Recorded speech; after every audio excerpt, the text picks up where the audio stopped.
And look at verse 14.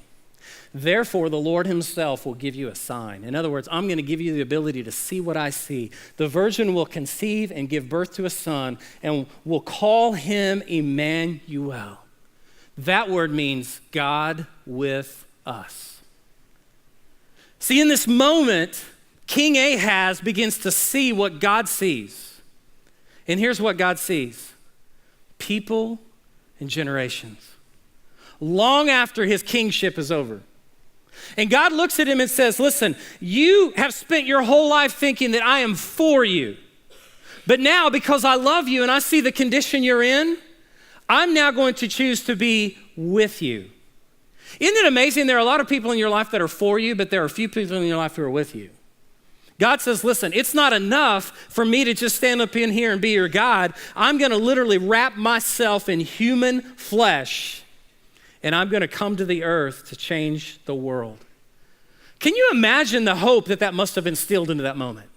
They're thinking, hey, we're going to lose our kingship, we're going to lose our kingdom, and God says, I want to drop a truth bomb on you. I'm going to do more than just help you through your little crisis, because I want you to see something what?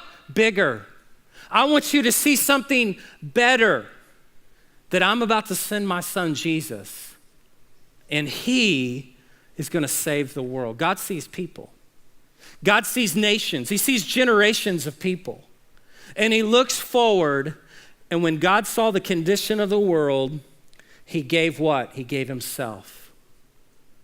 God so loved the world that he gave his one and only son.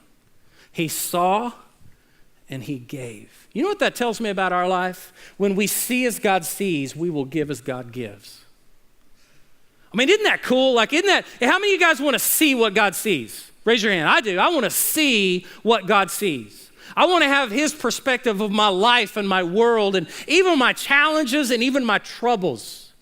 I certainly want to see his perspective about my past. But when we see as God sees, then suddenly we will probably do as God did. He gave.